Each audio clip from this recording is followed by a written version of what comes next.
ইস্তেগফার বেশি বেশি পাঠ করবেন। ১ নাম্বার, সমস্ত গুনাহ মাফ করবে কে? ২ নাম্বার, আসমান থেকে রিজিক দেওয়ার ওয়াদা কার? ৩ নাম্বার, ইস্তেগফার পাঠ করবেন, সম্পদ দেওয়ার ওয়াদা করেছেন কে? ৪ নাম্বার, রবানিন, ইস্তেগফার যারা পাঠ করবেন সন্তান দেওয়ার ওয়াদা কার? ৫ নাম্বার, ওয়ায়াজআল লাকুম জান্নাত, মরণের পর আল্লাহ পাক রব্বুল আলামিন চিরস্থায়ী জান্নাত দেওয়ার ওয়াদা করলেন। তাহলে বলেন, ইস্তেগফার পাঠ করলে যে সন্তান দিবে ওয়াদাটা কার? বিশ্বাস করেন, কোরআনে আল্লাহ বলতেছে এটা আমার ওয়াদা, আমার ওয়াদা, আল্লাহর ওয়াদা, আল্লাহর ওয়াদা একদম সত্য, কোনো সন্দেহ নাই। তাহলে ইস্তেগফার সকলে আমরা পাঠ করব কি করব না? ৬ নাম্বার উপকার, ওয়ায়াজআল লাকুম আনহারা, ইস্তেগফার যারা পাঠ করবে যেই জান্নাত আমি আল্লাহ দান করব। কক্সবাজার গেছেন নি কেউ? আছেন এই জায়গায়? আছেন?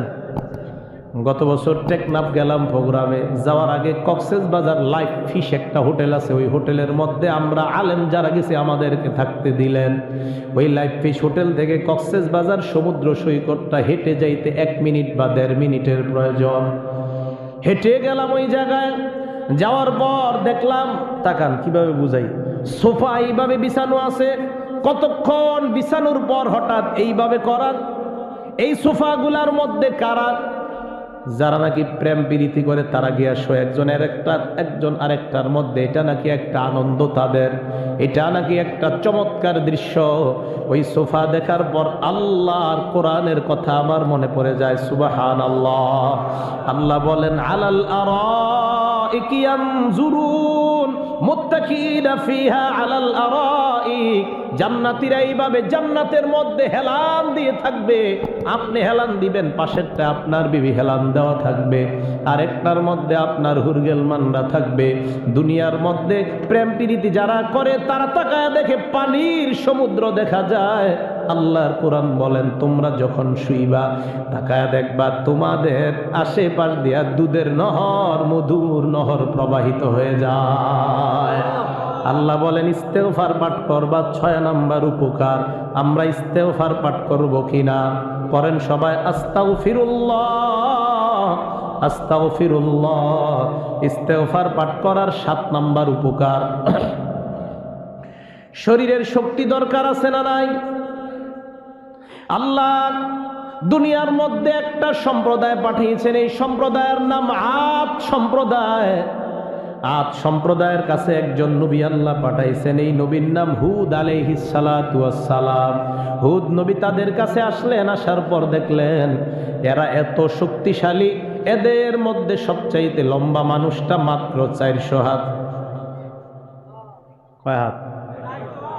সবচেয়ে খাটো মানুষটা মাত্র ১০০ হাত। সবচেয়ে খাটো কয় হাত?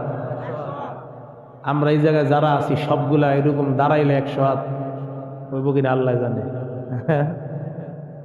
যারা আমরা আছি এই জায়গায় একজনের উপরে যদি আরেকজন দাঁড়াই ১০০ হাত পর্যন্ত হবে কিনা কে জানে। এইভাবে বিশাল বড় লম্বা এক একজন। তো ৪০০ হাত তো হবে না, ১০০ হইতে পারে, ৪০০ হবে না। ৪০০ হাত কি তাদের হাত অনুযায়ী নি আল্লাহ জানে। যেই মানুষটা ৪০০ হাত লম্বা, এর হাত কেমন লম্বা। এই জাতির কাছে হুদ নবীকে আল্লাহ পাঠাইছে।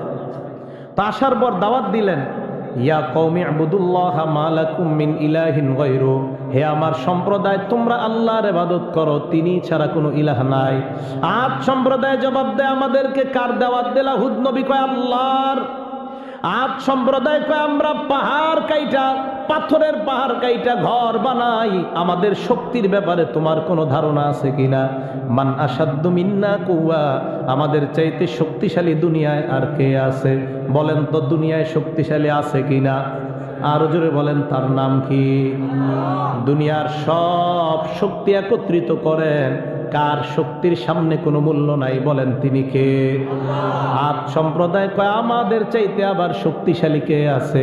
আল্লাহ কয় তাদেরকে বলেন, তাদের শরীরে যেই শক্তি আছে তারা যদি ইস্তেগফার পাঠ করে, আস্তাগফিরুল্লাহ যদি পাঠ করে, বর্তমান তাদের শরীরে যেই পরিমাণ শক্তি আছে আমি আল্লাহ তাদের শক্তিকে দ্বিগুণ করার ওয়াদা করলাম।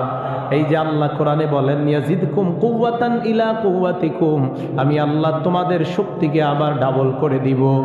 আপনারা যারা ট্রেনে চলাচল করেন, বাসে চলাচল করেন, লক্ষ্মীগঞ্জ বাজারে আসলেন, আসার পর পকেটে হাত দিয়া দেখলেন রিক্সা ভাড়া নাই, সিএনজি ভাড়া নাই, অটো নাই, এই মুহূর্তে হেঁটে যাওয়া ছাড়া আপনার উপায় নাই। 2 কিলো রাস্তা হাঁটতে হবে, বলেন হাঁটার জন্য শক্তির প্রয়োজন আছে না নাই? ওই মুহূর্তে কি করবেন? আজকে থেকে একটা আমল সবাই জানবো। ওই মুহূর্তে আমরা পড়বো, পড়েন আস্তাগফিরুল্লাহ আস্তাগফিরুল্লাহ আস্তাগফিরুল্লাহ।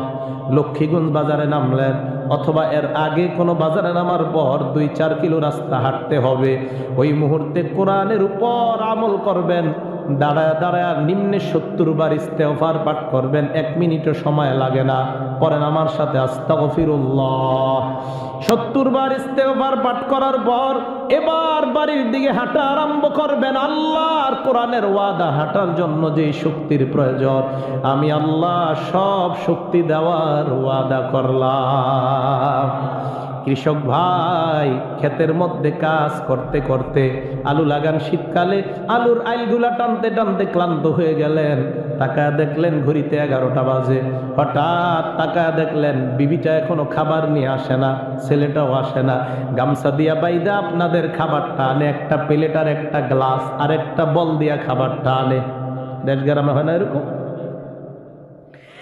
আপনি তাকায় দেখলেন খাবার আসতেছে না, এর মানে বিবি এখনো খাবার রান্না করে শেষ করতে পারে নাই। পেটের মধ্যে ক্ষুধার যন্ত্রণায় ছটফট করতেছেন। এই মুহূর্তে রাস্তার কিনারায় একটা গাছের ছায়ার নিচে বসেন। বসার পর আস্তে আস্তে 70 বার পাঠ করেন আস্তাগফিরুল্লাহ আস্তাগফিরুল্লাহ আস্তাগফিরুল্লাহ। 11টা পর্যন্ত আপনি কাজ করলেন ফজর থেকে, আবার সামনে আসর পর্যন্ত যদি আপনার কাজ করার প্রয়োজন হয়, আল্লাহ বলেন তোমার শরীরে শক্তি দেওয়ার ওয়াদা আমি আল্লাহ করে দিলাম। মা বোনরা সকালবেলা বাচ্চাটা স্কুলে পাঠান, মেয়েটা স্কুলে পাঠান, স্বামীকে কাজে পাঠান, কাউকে দোকানে পাঠান, কাউকে অফিসে পাঠান, কাউকে গাড়ি চালানোর জন্য পাঠান। এই মুহূর্তে আপনি ভাতের মাত্রা দেখতে হয়, তরকারি সেদ্ধ হয়েছে কিনা দেখতে হয়। ওই মুহূর্তে শাশুড়ি ডাক দেয়, শ্বশুর ডাক দেয়। কাজ করতে করতে 11টা 12টা, আবার সন্তানের কাপড়গুলা ধোয়া লাগে। কাজ করতে করতে 1টা বেজে যায়। আপনার শরীরের শক্তি খরচ হয় কি হয় না? ওই মুহূর্তে মা বোনরা মোবাইলটার মধ্যে ফেসবুক, ইন্টারনেট, ভিডিও আর টেলিভিশনটা চালু না কইরা আপনি ওই মুহূর্তে কিছুটা সময় চুপচাপ থাকেন আর পড়েন আস্তাগফিরুল্লাহ। পড়েন আমার সাথে আস্তাগফিরুল্লাহ। নিম্নে 70 বার পাঠ করবেন। এই যে আপনি জোহর পর্যন্ত কাজ করলেন, আসর আর মাগরিব পর্যন্ত কাজ করার শক্তি আবার আল্লাহ আপনাকে দিয়ে দিবেন। কোরআন বলছে, সত্যি কথা কোরআন বলতেছে। ছাত্র ভাইয়েরা পড়তে পড়তে এসএসসি পরীক্ষা দিবে, বাংলা সাবজেক্টটা পড়তে পড়তে ক্লান্ত হয়ে গেছে, ইংলিশ পড়বে। তো খুব খারাপ লাগতেছে ছেলেটার। এই ইংলিশ সাবজেক্টটা খোলার আগে আপনি বাস পড়েন 70 বার আস্তাগফিরুল্লাহ আস্তাগফিরুল্লাহ। এর মানে আপনি শরীরে এনার্জি আনতেছেন, এনার্জি। বাংলা পড়তে পড়তে আপনার এনার্জি শেষ, এবার ইংলিশ পড়ার জন্য এনার্জি প্রয়োজন। মাদ্রাসার ছাত্র ভাইয়েরা এক কিতাব তাকরার করাইতে করাইতে মুকাররির সাহেবের অবস্থা বড় খারাপ। একটা তাকরার করানোর পর 1 মিনিটের জন্য বিরতি দেন, সবাই ইস্তেগফার পাঠ করেন। পাঠ করার পর আবার যখন ইংলিশ সাবজেক্টটা ধরবেন, তাকরা করার জন্য আরেকটা কিতাব আপনি শুরু করবেন। আল্লাহর কসম, কোরআন বিশ্বাস করেন, আপনার শরীরে আল্লাহ শক্তি দান করে দিবেন। এই জন্য ইস্তেগফার সকলে পাঠ করা দরকার আছে না নাই? আল্লাহর নবীর আগে কোনো গুনাহ নাই, পরে কোনো গুনাহ নাই। এই নবী বলেন ইন্নাহু লা ইউগানু আলা কলবি, আমার অন্তরে মাঝে মাঝে গুনে ধরে। কে ধরে? নবীজি বলেন আমার অন্তরে গুনে ধরে, অলসতা আসে। আসলে তো আসে না, নবী আম করে বুঝায়। নবীজি বলেন অলসতা দূর করার জন্য লা আস্তাগফিরুল্লাহ ফিল ইয়াউমি মিআতা মাররা, আমি ডেইলি আল্লাহর দরবারে 100 বার ইস্তেগফার পাঠ করি। কয়বার? আরো জোরে বলেন কয়বার? সবাই দুই হাত উপরে তোলেন, আবার নামান, আবার উপরে উঠান, আবার নামান। ঘুম চইলা গেছে, এবার বলেন নবী কয়বার ইস্তেগফার পড়তেন? আরো জোরে বলেন কয়বার? যেহেতু আমগো এত গুনাহ নাই, সেহেতু আমগো এত পড়া দরকার নাই। কি বলেন? আবু হুরায়রা রাদিয়াল্লাহু তাআলা আনহু বলেন, আমি প্রতিদিন হাজার হাজার হাদিসের কাজ করতাম। এই কাজ করার পরেও 12,000 বার ইস্তেগফার পাঠ করতাম। কয় হাজার বার? 12,000 ইস্তেগফার পাঠ করতাম আবু হুরায়রা। হযরত হুযায়ফা রাদিয়াল্লাহু তাআলা আনহু বলেন, কানা ফি লিসানি যারাবুন আলা আহলি, আমার মেজাজটা মাঝে মাঝে আমার বিবির উপর খারাপ হয়ে যায়, আমার ছেলের উপর মেজাজটা খারাপ হয়ে যায়। এরকম আপনাদেরও হয়? মাঝে মাঝে বিবির উপর মেজাজ খারাপ হয়।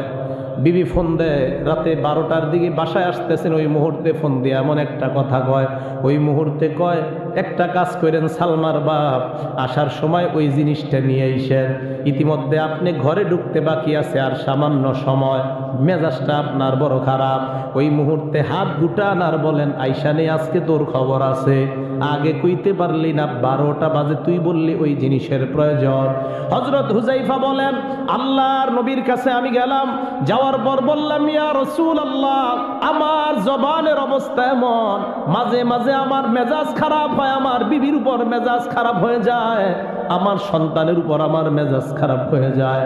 ইয়া রাসূলুল্লাহ, ওই মুহূর্তে আমি কি করতে পারি? আল্লাহর নবী ঔষধ শিখায়া দিলেন, তাস্তাগফিরুল্লাহ 70 মাররা, তুমি 70 বার ইস্তেগফার পাঠ করবা, এরপর বিবিকে শাসন করবা, সন্তানকে শাসন করবা। এই শাসনের মধ্যে আল্লাহ ভরপুর বরকত দান করে দিবেন। এই জন্য আমাদের মেজাজ যখন খারাপ হয়, বিবির কাছে যাওয়ার আগে কয়বার ইস্তেগফার পাঠ করব? সকলে বলেন। 70 বার পাঠ করার পর বিবিকে যাওয়ার পর যখন শাসন করবেন, এটার মধ্যে ফায়দা আছে। আর যদি আপনি ইস্তেগফার পাঠ না করে যান, ওই মুহূর্তে বিবির উপর আপনার মেজাজ বড় খারাপ হয়ে যাবে। কইতে কইতে মুখ দিয়া 3 কথা বের হয়ে যাইতে পারে, তুই 1, তুই 2, তুই 3 বলে ফেলতে পারেন। মেজাজ খারাপ হওয়ার কারণে হয় কি হয় না? এই জন্য মেজাজ যেন খারাপ না হয়। বলেন তো, মেজাজ খারাপ হইলে মেজাজ ঠান্ডা করব কয়বার আস্তাগফিরুল্লাহ পাঠ করব? তাহলে 70 বার ইস্তেগফার পাঠ করতে রাজি আছি না নাই? আমরা ওয়াদা করি দৈনন্দিন হুজুর ঘুমানোর আগে 100 বার আস্তাগফিরুল্লাহ পাঠ করব, রাজি আছেন কিনা? কয়বার? সকলে বলেন কয়বার? আরেকটা আমল, ইমাম সাহেব যখন সালাম ফিরায়, ডান দিকে ফিরাইলেন, বাম দিকে ফিরাইলেন, বাম দিকে সালাম ফিরানোর পর আমরা উঁচু আওয়াজে, হালকা উঁচু আওয়াজে বলবো, বলেন আল্লাহু আকবার। তাহলে পরীক্ষা করি, ইমাম সাহেব আমি আসসালামু আলাইকুম ওয়া রাহমাতুল্লাহ, এক সালাম ফিরাইলাম, দ্বিতীয় সালাম আসসালামু আলাইকুম ওয়া রাহমাতুল্লাহ, মোটামুটি হালকা আওয়াজে বলবেন। এরপর নিম্ন আওয়াজে 3 বার বলবেন, বলেন আস্তাগফিরুল্লাহ, আস্তাগফিরুল্লাহ, আস্তাগফিরুল্লাহ। এই 3 বার নিচু আওয়াজে বলবেন। ইস্তেগফার মুখ দিয়ে বলবেন, আর মনে মনে বলবেন, আল্লাহ, এশার নামাজ তুমি যেইভাবে পড়তে বললা ওইভাবে আমি পড়তে পারি নাই। মনে মনে বলবেন, আল্লাহ, তুমি যেইভাবে নামাজের হুকুমটা করলা ওইভাবে আমি রুকু সেজদা করতে পারি নাই। মুখে ইস্তেগফার, মনে মনে আল্লাহর কাছে অনুশোচনা। মুহাদ্দিসিনে কেরাম বলেন, এই যে মনের ভিতর আল্লাহর কাছে আপনার একটা ছোট হওয়া ভাব, মুখে বলতেছেন ইস্তেগফার, নামাজের মধ্যে ছোটখাটো ভুল ভ্রান্তিগুলা আল্লাহ মাফ করে দিয়ে আল্লাহ আপনার নামাজ কবুল করে নিবেন। মনে থাকবে না আমলটা? তাহলে 2 সালাম ফিরানোর পর হালকা উচ্চ আওয়াজে কি, নিম্ন আওয়াজে কয়বার কি পড়ব? আস্তাগফির। এবার আসেন, ইস্তেগফার পাঠ করার অর্থ হলো দোয়া করা, ক্ষমা প্রার্থনা করা। ক্ষমা প্রার্থনা করবো কার কাছে? আল্লাহর কাছে। যখন ক্ষমা প্রার্থনা করবেন, 1 নাম্বার নিজের জন্য, 2 নাম্বার এই মা বাবার জন্য। ইব্রাহিম নবী শিখায়া দেয়, রব্বানা গফিরলি ওয়া লিওয়ালিদাইয়া, আল্লাহ তুমি আমারে মাফ করো, আমার মা বাবারেও তুমি মাফ করো। নূহ নবী শিখায়া দেয় রব্বিগফিরলি ওয়ালি ওয়ালিদাইয়া, এ আল্লাহ তুমি আমাকে মাফ করো, আমার মা বাবাকেও তুমি মাফ করো। মা বাবার জন্য ক্ষমা চাইবেন। যাদের মা নাই বাবা নাই, আল্লাহর কাছে বলবেন আল্লাহ তুমি আমাকে মাফ করো, আমার কবরওয়ালা বাবাকে তুমি মাফ করে দাও। এই কথা বলার সাথে সাথে আল্লাহর নবী বলেন ইন্নাল্লাহা লা ইয়ারফাউদ দারাজাতা লিল আবদিল মুমিনি ফি কবরিহি, আল্লাহ সাথে সাথে ইমানদারের কবরে একটা মর্যাদা বাড়ায়া দেয়। ইমানদার সাথে সাথে আল্লাহকে বলে আল্লাহ এই মুহূর্তে কেন কবরে আমার মর্যাদা তুমি বাড়াইলা? আল্লাহ জবাব দিয়ে দেয় বিইস্তিগফারি ওয়ালাদিকা লাক, তোর সন্তান এই মাত্র মসজিদের কোণার মধ্যে বৈশা তোর জন্য বলছে আল্লাহ তুমি আমার বাবারে মাফ করে দাও। এই বলার কারণে আমি সাথে সাথে তোর একটা মর্যাদা বাড়ায়া দিলাম। দৈনন্দিন যদি আপনি আপনার বাবার জন্য 100 বার বলেন আল্লাহ আমারে মাফ করো, আমার বাবারে তুমি মাফ করে দাও, 100 মর্যাদা আপনার বাবার কবরে আল্লাহ বাড়ায়া দিবেন। তাহলে 1 নাম্বার নিজের জন্য ক্ষমা প্রার্থনা করা, 2 নাম্বার মা বাবার জন্য ক্ষমা প্রার্থনা করব কিনা, সবাই রাজি আছে কিনা? দোয়া করা, এই দোয়া করার বাংলা অর্থ হলো আহ্বান করা, ডাকা। এবার সবাই হাত তোলেন সবাই বলেন একবার আল্লাহ। হয় নাই? আরো জোরে বলেন আল্লাহ, আরো জোরে বলেন আল্লাহ। হাত নামান। মসজিদের ইমাম সাহেবকে ডাকলাম, ইমাম সাহেব ঘরে আছেন কিনা? ইমাম ঘর থেকে লেপের নিচ থেকে বলে আসি, বলেন কি বলবেন? আবার বাহির থেকে বলতেছি ওই ইমাম সাহেব ঘরে আছেন কিনা? উনি লেপের নিচ থেকে বলে আসি, বলেন কি বলবেন? আবার বাহির থেকে বলি ইমাম সাহেব ঘরে আছেন কিনা? উনি বারবার আমার আওয়াজ শুনতেছি কিন্তু ওনার সারা কিন্তু আমি শুনতেছি না। এবার উনি ঘরের দরজায় এসে কয় হে মিয়া, আমি না বারবার বলতেছি আমি আপনার কথা শুনতেছি, বলেন কি বলবেন? বুঝাইতে চাইলাম অনেক সময় আমরা দুনিয়ার মানুষকে ডাক দেই কিন্তু ওই মানুষ সারা দিলে আমরা অনেক সময় শুনি না, এমন হয় কি হয় না? আপনার বাবাকে আপনি বিলের মধ্যে গেলেন, ডাক দিলেন আব্বা, দেখেন শুনে না।